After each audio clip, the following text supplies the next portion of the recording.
uma vez, bom dia a todos, que a graça e a paz do Senhor Jesus estejam com cada um de vocês. Amém. Convido-os a abrirem suas Bíblias em João 4. Crianças e professores.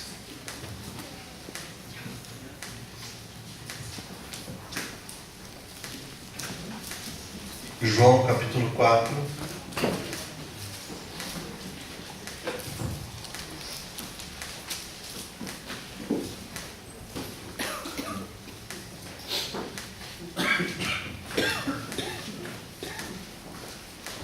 A partir do versículo 46.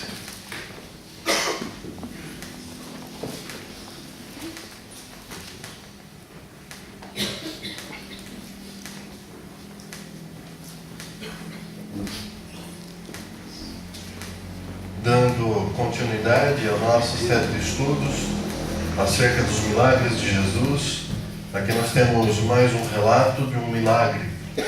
No versículo 46 ao 54 diz assim: Mais uma vez ele visitou Caná da Galileia, onde tinha transformado água em vinho. E havia ali um oficial do rei, cujo filho estava doente em Cafarnaum.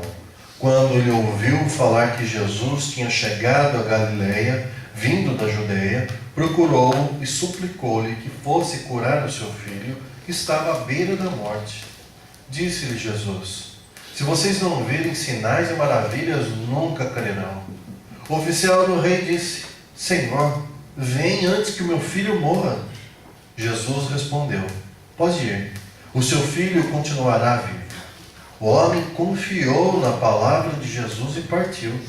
Estando ele ainda a caminho, seus servos vieram ao seu encontro com notícias de que o menino estava vivo. Quando perguntou a que horas o seu filho tinha melhorado, eles lhe disseram: A febre deixou ontem, à 1h da tarde. Então o pai constatou que aquela fora exatamente a hora em que Jesus lhe dissera: O seu filho continuará vivo. Assim creram ele e todos os de sua casa. Esse foi o segundo sinal miraculoso que Jesus realizou depois que veio da Judeia para a Galileia. Vamos orar. Senhor, é um privilégio para nós estarmos na tua casa. É uma alegria enorme termos a tua palavra diante de nós e não sermos cerceados de lê-la e muito menos de não compreendê-la, pois temos o Espírito Santo que nos ensina, nos ilumina. E é isso que nós pedimos mais uma vez nessa manhã. Fale ao nosso coração, nos ensine, nos mostre, Senhor, a verdade que a tua Sagrada Escritura nos mostra. Peço em nome de Jesus que fale ao coração de cada um aqui nessa manhã, para a honra e glória do teu nome. Amém. Nos versículos anteriores a esses que acabamos de ler, a Bíblia nos mostra o encontro da mulher samaritana com Jesus à beira do poço. E ali o quão espetacular foi quando ele começou a dizer acerca da vida dela, sem ela sequer mencionar fatos que lhe eram muito íntimos.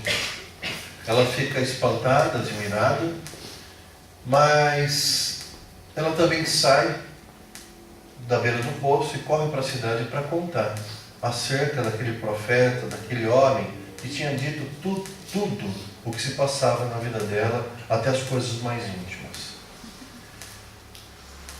Existem relatos na Bíblia onde Jesus está passando e as pessoas o encontram.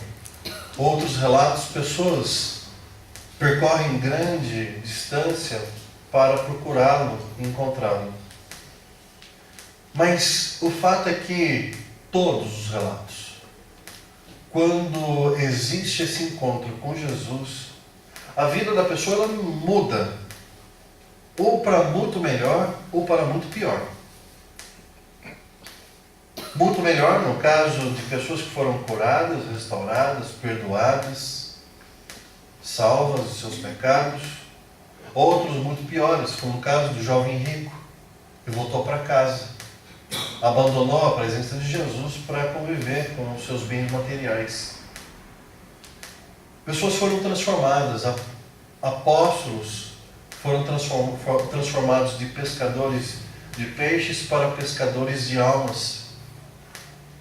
E nós, nos dias de hoje também, temos os nossos encontros com Jesus Cristo, para grande alegria ou para grande tristeza. O que vemos comumente acontecendo são que as pessoas procuram Jesus quando a vida não vai bem, quando existe um relativo conforto, uma tranquilidade financeira, ou até mesmo uma saúde intacta. As pessoas estão preocupadas em ganhar mais saúde, em ganhar mais dinheiro, em desfrutar da saúde e do dinheiro que tem. Mas quando as pessoas ficam doentes, de doenças crônicas, algumas até intratáveis, elas se lembram de Jesus e correm aos pés de Jesus. Esse relato se trata exatamente disso, de um homem que tinha um filho que estava mortalmente doente, estava prestes a morrer. E como é triste ver que muitas pessoas, quando são abençoadas com um conforto, tranquilidade, se afastam de Deus. E outras que apenas quando são esmagadas se lembram do Senhor. Em ambos os casos é algo lamentável. Nós vemos aqui no relato dessa manhã, e eu destaco pelo menos 4 pontos acerca da fé. E o primeiro ponto eu chamo de fagulha da fé. A fé desse oficial, ela apoiou-se no primeiro momento no quê? Ele conhecia Jesus? Ele já tinha falado com Jesus? Não. Ele se baseia inteiramente no relato de outras pessoas. Não seria difícil ter chegado ao oficial os testemunhos dos milagres que Jesus já tinha realizado naquela região. Ele já tinha transformado a água em vinho. Provavelmente aquele oficial soube disso. Jesus já tinha ali falado com a mulher na beira do poço. Chegou a esse homem o testemunho de que havia um homem chamado Jesus, de Nazaré, que realizava grandes milagres. E a fé frequentemente começa assim. Conosco não foi tão diferente. As pessoas acreditam no relatório feito por pessoas conhecidas por elas. Dificilmente nós aceitamos como verdadeiro, em primeira mão, relato de pessoas que nos são totalmente desconhecidas. Nós temos um cuidado, uma precaução de conferir, pelo menos isso seria o natural. Você ouve qualquer bobagem, você não deve replicar. Você deve se perguntar, essa pessoa que está me contando essa pseudo-verdade é confiável? É assim que nós temos um primeiro contato com Deus, através de testemunhos de outras pessoas. Mas comigo foi diferente, eu fui na igreja, o pastor pregou, então Deus tocou no meu coração. E por acaso o pastor não estava dando testemunho da fé que ele possuía em Jesus Cristo? Por acaso ele não estava replicando aquilo que já tinha acontecido na vida dele? Nesse primeiro momento, a fagulha da fé é baseada exatamente nisso, no testemunho de outras pessoas e pessoas geralmente próximas a nós. Muitas pessoas aumentam a sua fé ao ouvirem por si mesmas. Depois, a fé ela aumenta quando as pessoas olham Jesus e percebem em suas próprias vidas que os relatos que lhe foram dados são verdadeiros. Então, a coisa vai aumentando e mudando com o passar do tempo. Por isso, nós devemos ser muito zelosos com o nosso testemunho acerca de Jesus Cristo.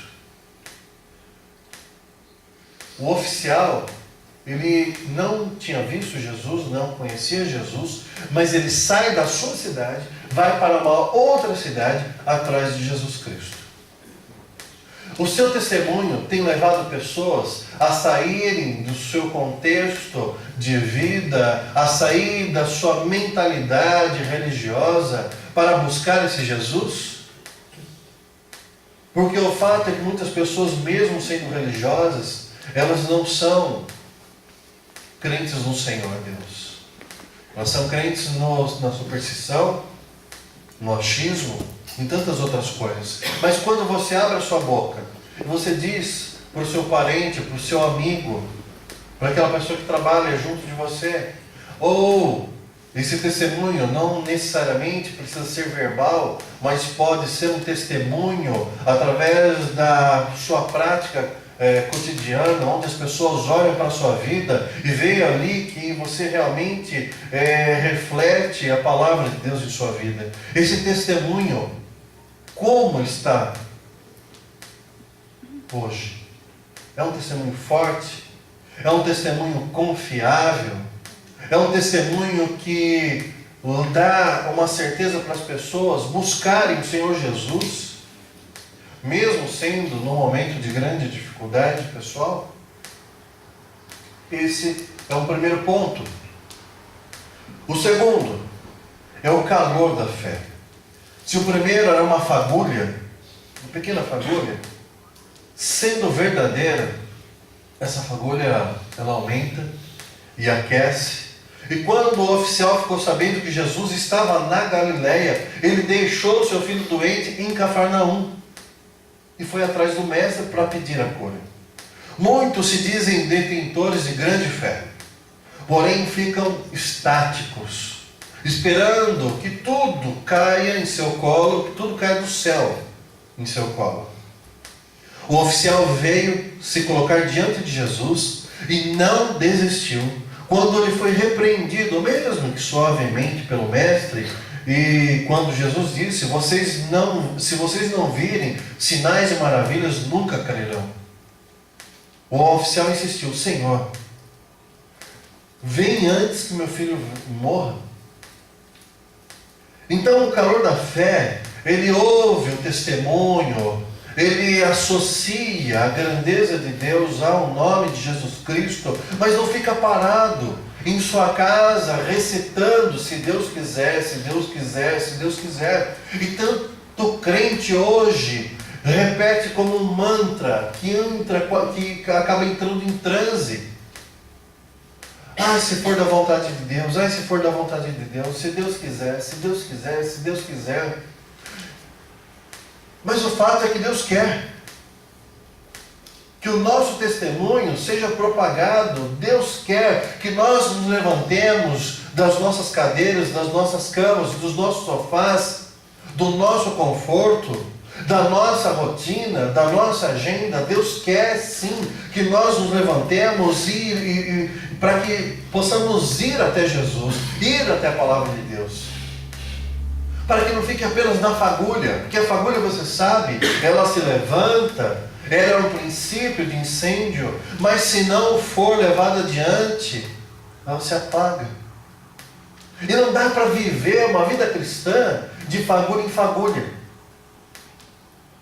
Hoje existe uma fagulha, eu tenho uma fé, mas ali na esquina a fagulha já apagou e já não tem mais a fé. Até que alguém se levante e dê um outro testemunho, até que outro se levante e diga quanto Deus foi maravilhoso em sua vida, até que outro se levante e diga, olha, o Senhor transformou meu coração, o Senhor abençoou a minha família, e de fagulha em fagulha.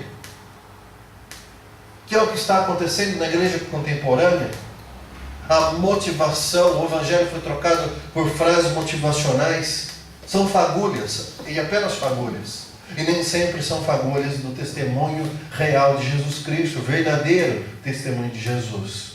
Mas o calor da fé nos faz levantar e ir até Jesus e ouvir de Jesus o seguinte: você, olha a tua vida. Você vem a mim quando precisa apenas. Você vem a mim quando não tem nenhum convite de churrasco marcado, não tem nenhuma festinha, aí você vem para a igreja? Quando você estava esbanjando saúde, você não guardou o dia santo do Senhor? mas transformou num dia especial para a vossa senhoria? E agora você vem até a mim e clama o meu nome? Até quando? Mas você pode fazer como um oficial e dizer: Senhor, vem depressa. Vem depressa. Senão meu filho morrerá. Você pode insistir: Senhor, eu sei. Eu sei que tuas palavras são verdadeiras. Mas eu preciso do Senhor.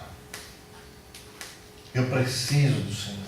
Eu preciso que o Senhor haja, o Senhor interceda em meu favor. Eu estou precisando do Senhor. E são palavras verdadeiras, insistentes. Porém, não devemos cair no mesmo erro desse oficial. Aliás, não sei se é o erro do oficial ou o erro do coração humano que ainda não teve uma intimidade mais profunda com Jesus. Pois o oficial diz para Jesus: Senhor, vem, pois meu filho está quase morrendo. Quando o oficial diz isso, e nós também falamos: Jesus, faça isso, faça aquilo, dê-me isso, dê-me aquilo, o que nós estamos dizendo? Senhor, eu creio que tu és poderoso, eu ouvi falar disso, estou diante do Senhor, clamando por esse poder sobre a minha vida, só que é o seguinte, vai funcionar bem desse jeito, do meu jeito. Aliás, eu conheço um jeito que funciona. O senhor sai daí de onde o senhor está, na Galileia, e vai lá para Cafarnaum, porque é onde está o meu menino que está morrendo. Aí quando o senhor for para lá, o senhor vai ver o meu filho que está doente, aí então o senhor pode curá-lo. O oficial ele chega diante de Jesus e traz uma receita pronta do milagre. E diz: Jesus, só faz a mágica. E muitas vezes nós fazemos isso. Não percebemos. E muitas vezes temos medo de admitir. E tentamos manipular a maneira de Deus agir em nossas vidas. Deus diz: eu vou tirar vocês do Egito, só que eu vou colocar vocês num deserto, não vou colocá-los em linha reta para tomar posse da terra prometida. Vocês vão andar 3 meses por lugares ermos, onde há sede, onde há fome, e depois eu vou dar a terra prometida. Mas chegando lá, a terra não vai estar simples. Vai ter gente poderosa, vocês vão ter que entrar na terra e tomar a terra, mas eu estou com vocês, eu vou dar a terra para vocês. Mas o povo fala: não, mas assim é ruim, assim é demorado, assim é difícil, nós não vamos conseguir, porque se o Senhor fizer de outra maneira, aí fica bom para nós. Hoje em dia não é diferente. Nós queremos tantas coisas e achamos que Deus deve dar aquelas coisas para nós, mesmo não sendo o momento de recebermos aquelas coisas. Nós queremos tantas coisas e Deus diz: olha, eu vou até dar, mas não vai ser agora, nem vai ser desse jeito, nem vai ser essa coisa que você está pedindo. Porque se eu der o que você está pedindo, vai ser ruim para a sua vida. E outra coisa, eu sei o que é melhor. Eu sei quando é melhor. Abram lá em 2 Reis, capítulo 5. Vamos ilustrar com uma outra história.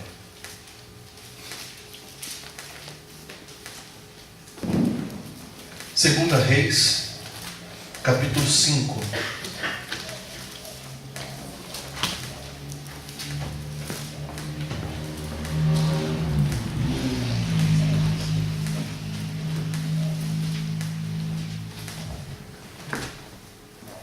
Faremos a leitura do versículo 1 ao 12. 2 Reis 5, do 1 ao 12.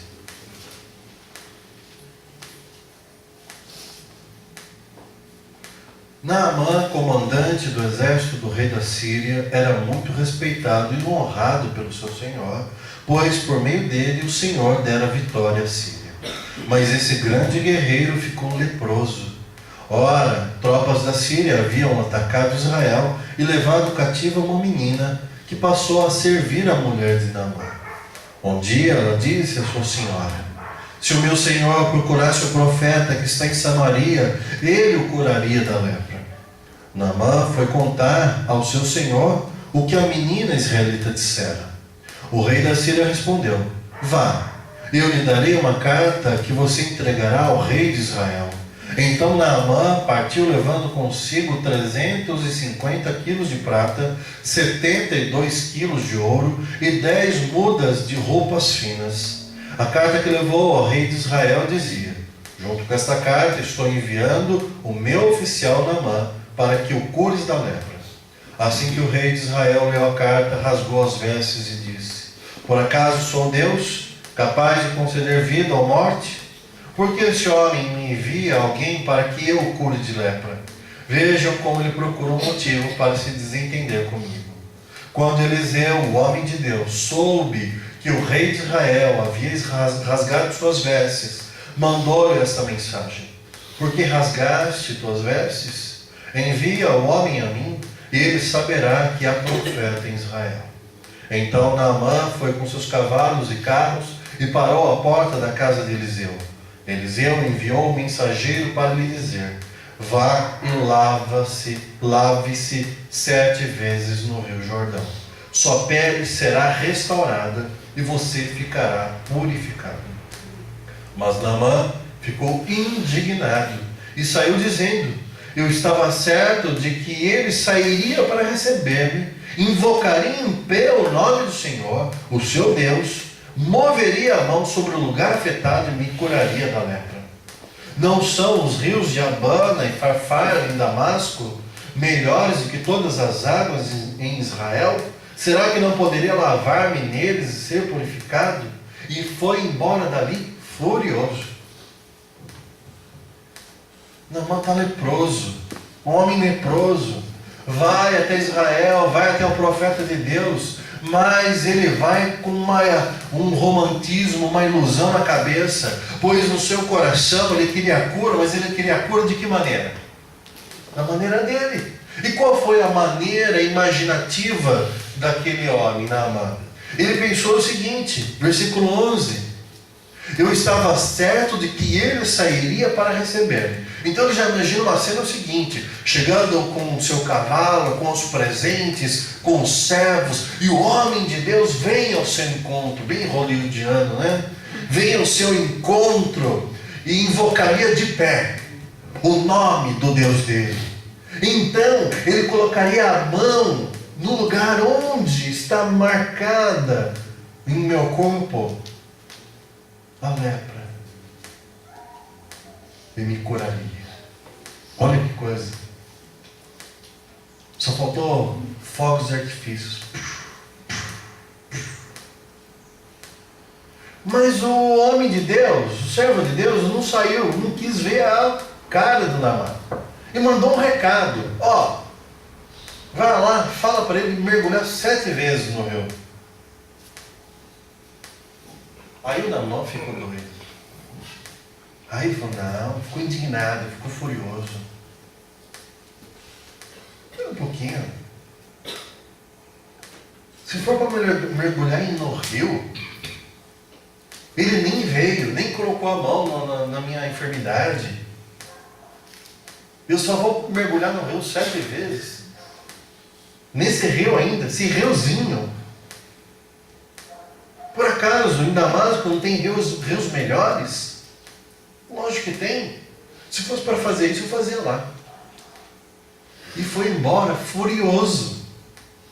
Furioso. E percebe que ele rejeitou a cura de Deus porque não foi do jeito que ele queria. Esse é o primeiro momento da história. Vocês conhecem o desenrolar da história. O oficial chega para Jesus e diz: olha, Senhor, vá até Cafarnaum, vá até o meu filho. E nós temos essa tendência de falar: Deus, vá, busque, leve, faça, não faça.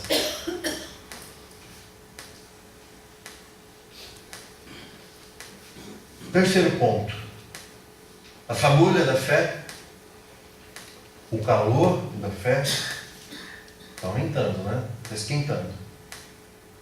Então pode tirar mais a blusa aí, porque agora vem a chama da fé. Jesus disse para aquele homem: pode ir, e o seu filho continuará vivo. De maneira semelhante ao profeta Eliseu, Jesus falou: não vou lá. Mas você pode ir que está tudo certo. Vai funcionar. O homem, então, simplesmente, diferente de Naamã, o que ele fez? Creu. E ele creu. E como nós sabemos disso? Porque o texto diz: e o homem seguiu viagem, o homem partiu, o homem voltou para o seu lar. Ele acreditou nas palavras de Jesus. Antes ele acreditava que Jesus deveria ir até o seu filho. Mas agora a palavra de Jesus Cristo foi suficiente para que ele cresça sem precisar constatar com seus próprios olhos um milagre. Se o homem não tivesse acreditado nas palavras de Jesus, você acha que ele iria embora para casa? Seu filho está morrendo e você acredita que aquele remédio X que tem lá na farmácia Y, e você acredita que o seu filho tomando aquele soro antiofídico foi picado por uma cobra venenosa, se você der aquele remédio, vai salvar a vida do seu filho, você volta para sua casa sem o remédio? Não, né? Você vai insistir quanto? Quanto for necessário. O quanto for necessário você vai continuar insistindo.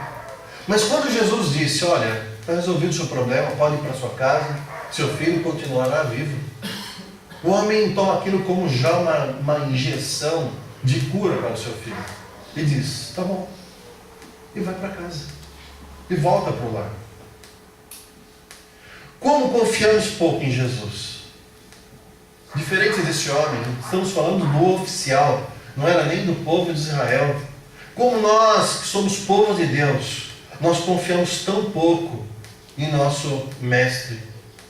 Pois se confiássemos de fato como esse oficial, não teremos tanta ansiedade como temos hoje em dia. Não teremos tantas dúvidas como temos hoje em dia. Mas nem sempre a nossa fé está plenamente desenvolvida como deveria. Sempre existe espaço para que criamos mais, para que possamos obedecer mais, sem duvidar. Nós podemos crescer, passar de fagulha do testemunho de outras pessoas para o calor, indo até Jesus, buscando na palavra de Deus, buscando em oração, intimidade com Deus. E quando encontrando esse Deus maravilhoso, ouvindo as palavras dele, descansando em suas palavras e crendo e colocando as palavras de Jesus em prática em nossa vida. Porque não adianta ouvir: olha, Jesus é maravilhoso, que bom, eu quero conhecer esse Jesus. Aí você vai até Jesus, você busca, o Espírito Santo vai trabalhando no seu coração, você vem para a igreja, você lê a Bíblia. Aí você fala: nossa, que bonito. Aí você fecha sua Bíblia. Aí você sai da igreja. Aí você volta para a sua rotina. E você esquece de tudo que você aprendeu, ouviu e viu.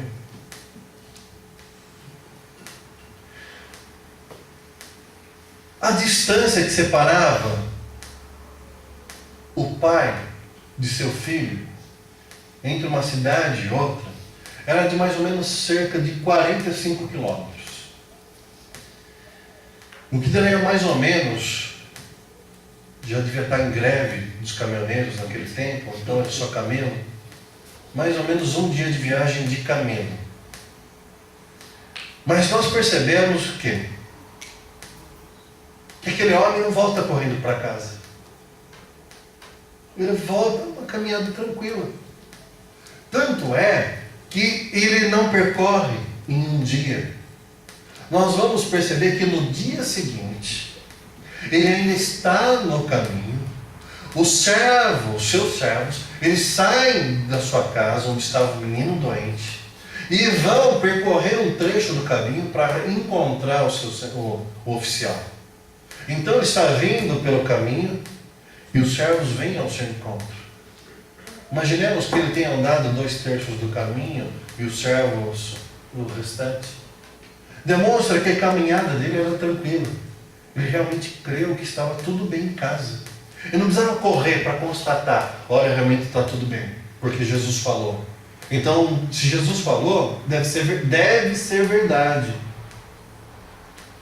Meus irmãos, tudo que Jesus falou é verdade. Não é deve ser verdade. Tudo que Jesus falou é bom. Não é deve ser bom. Não podemos nós sermos crentes e ficarmos em cima do muro. Mas sou igual a Tomé. Acredito, vendo e tocando. Não podemos ser desse naipe, dessa qualidade de cristão. E o homem volta e encontra os servos no meio do caminho. Interessante isso. E aí ele faz uma pergunta, ele ouve as boas notícias, obviamente. O servo não gosta de levar a notícia ruim. Se ninguém gosta de chegar com o patrão, nem te conto. Pegou fogo no barracão da empresa. Quem gosta de trazer uma notícia dessa? Patrão, seu filho morreu. Ninguém gosta. Mas quando a notícia é boa, patrão, o senhor não sabe. Produção dobrou. Lucro excepcional esse mês. Todo mundo gosta. Todo mundo quer dar boa notícia. E os servos foram dar a boa notícia. E a boa notícia é: seu filho está bem. Sobreviveu à terrível doença que ele tinha. Então o oficial ele faz uma pergunta interessante. Que horas que isso aconteceu? Em que momento vocês constataram essa melhora? E os servos disseram, olha, 1h de ontem. O texto diz o quê? Então o homem se lembrou. Fora exatamente a hora que Jesus disse, vá para sua casa, pois o seu filho continuará vivo. Quais promessas de Deus para a sua vida? Eu não estou perguntando quais as promessas que você quer para a sua vida. É totalmente diferente. Mas você sabe quais são as promessas que Deus tem para a sua vida? São maravilhosas. São maravilhosas. Você é propriedade exclusiva de Deus. Você é amigo de Deus. Você é filho. Você é amado ao ponto de Cristo morrer na cruz do Calvário. Você está livre das garras do diabo e seus demônios. Você tem preparado para você um futuro, uma eternidade junto ao seu Deus, onde não haverá choro, não haverá lágrima, onde não haverá dor, não haverá nada disso. Você tem promessas para a sua vida, que começam hoje e serão totalmente concretizadas no futuro próximo. A Bíblia diz que Jesus não perderá um sequer dos quais o Pai o confiou em suas mãos.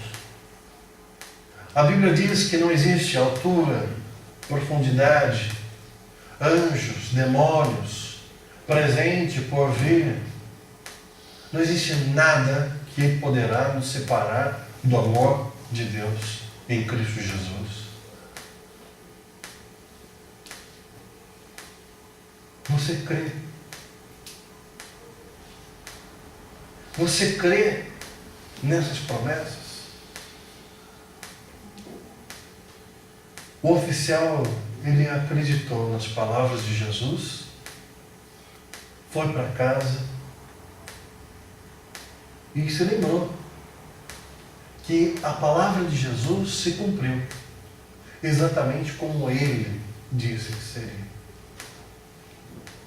As promessas de Deus sobre as nossas vidas irão se cumprir, se ainda não se cumpriram. Exatamente como ele disse que seria. Como ele disse que seria. Isso me leva ao quarto e último ponto. Porque se nós passamos da fagulha, uma pequena fagulha da fé, que é o testemunho que ouvimos de outras pessoas, geralmente pessoas próximas a nós, e passamos para o calor da fé, onde aquele testemunho nos motiva a buscar a fonte do poder, Jesus Cristo. Então passamos de uma fagulha, de um calor, para uma chama. E ali nós nos apresentamos a Jesus e clamamos e suplicamos a Jesus Cristo que intervenha em nossas vidas. E aí, nesse momento da fé, Jesus, ele trabalha e transforma aquela chama num incêndio. O incendiar da fé. O que era uma fagulha pequenininha, agora é um incêndio. E você sabe o que significa incêndio? Quais são as características peculiares de um incêndio? É que se torna incontrolável. É diferente de uma fogueira. É diferente de uma chama. O incêndio é algo de grandes proporções que vai fazendo o quê? Que vai contaminando, que vai abraçando, que vai se propagando. O incêndio se propaga. Já sabemos que os seus servos foram ao seu encontro, já levando a boa notícia, já sabemos que o filho está bem, já sabemos que a hora da cura foi confirmada pelo oficial, e a fé desse pecador que se achega a Cristo, no primeiro momento, é uma fagulha. Depois passa para outra situação, um calor, depois para uma chama. E qual é o resultado? Versículo 53. Parte B. Assim creram ele e todos os de sua casa. Olha o incêndio. Quem creu nas promessas de Jesus? O oficial? Sim, mas somente o oficial? Não. Creu ele e todos os da sua casa. Aqui provavelmente não só o filho que foi curado, a esposa, outros filhos, mas provavelmente também aqueles servos que foram levar a notícia no meio do caminho. E ali, o que eles receberam do oficial? Quando o oficial disse, a que horas isso aconteceu? Os servos disseram, olha patrão, 1h da tarde. E o que aconteceu? O oficial disse o que para aqueles homens?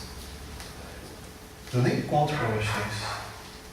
1h da tarde de ontem, eu estava diante de Jesus Cristo e eu clamei a Ele por cura para meu filho.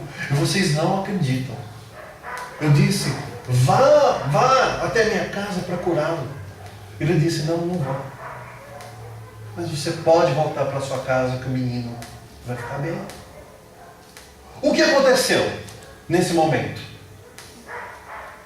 com os servos daquele homem? Ponto 1. Qual era? A fagulha. Você percebe? Aqui, a fagulha da fé brotou. Através do quê? Do testemunho do patrão. Eles voltaram para casa. E a fagulha se transformou em calor. Que se transformou em chama. E que redundou em incêndio. Então o oficial obteve a cura do seu filho, mas o grande milagre, a grande transformação aconteceu aqui no versículo 53, parte B. Ele, assim creram ele e todos os da sua casa. Então a fagulha não pode ser desprezada, o seu testemunho não pode ser desprezado, a sua vida cristã não pode ser menosprezada por você, pois através do teu testemunho, através do evangelho pregado, verbalmente, não verbalmente, que as pessoas se achegarão a Jesus Cristo. E uma vez perto de Jesus, a fagulha se transformará em calor, porque não tem como ficar indiferente a Jesus Cristo. Ou vai ser o calor da cura, o calor da salvação, vai ser o calor da condenação. Haverá calor. E depois haverá uma chama. Pois nós vamos colocar em prática aquilo que nós tínhamos ouvido falar, aquilo que nós constatamos com os nossos olhos, e vamos experimentar o agir de Deus em nossas vidas. E então nós vamos perceber, sim, é real, é verdadeiro. Deus fala, Deus cura, Deus transforma, Deus perdoa, Deus muda o coração do ser humano. E aí, quando você chegou nesse estágio, você quer fazer o quê? Você quer propagar, você quer falar, você quer reproduzir isso na vida das outras pessoas. E se isso acontece,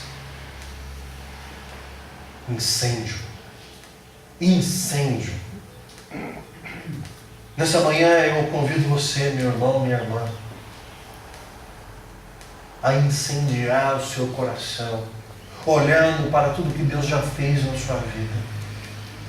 Eu convido você, meu irmão, minha irmã, a propagar essa chama que está dentro do seu coração, essa fé em Cristo Jesus, essa certeza nas promessas do Senhor para a sua vida, e chegar para as pessoas que não conhecem Jesus e dizer: olha, você pode não conhecer a Jesus, você pode não saber nada acerca da palavra de Deus, mas eu digo para você, eu já fiz esse caminho, eu creio. E mais do que isso, eu experimentei isso em minha vida. Saia de Cafarnaum, vai para a Galileia, saia do seu achismo, saia da sua miséria humana, vá para Jesus Cristo de Nazaré.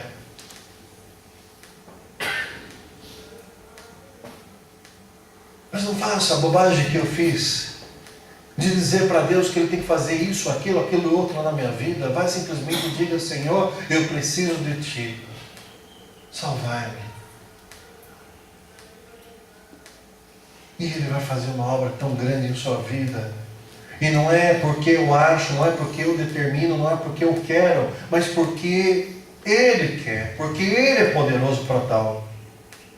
Então você saberá o que eu sinto quando eu falo Jesus. Para mim não é um nome qualquer, para mim não é uma palavra diferente, religiosa. Quando eu falo Jesus, eu estou tentando comprimir e sintetizar aquilo que é impossível de ser simplificado em apenas uma palavra.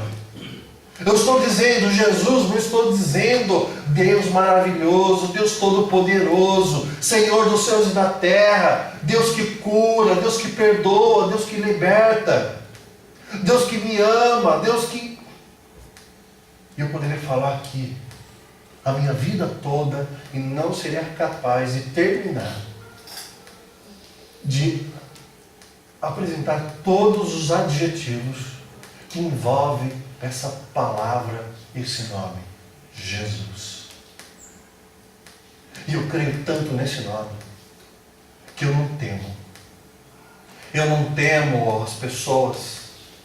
Eu não temo os demônios, eu não temo o próprio Satanás, eu não temo a morte.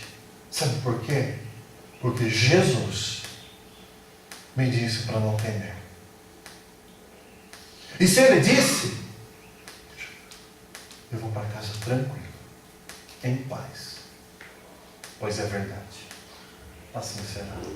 Mesmo que agora eu não veja com os meus olhos, mas já está determinado por Ele, Jesus, meu Senhor e Salvador. Milagre de Jesus, a cura do filho do oficial. mais um milagre.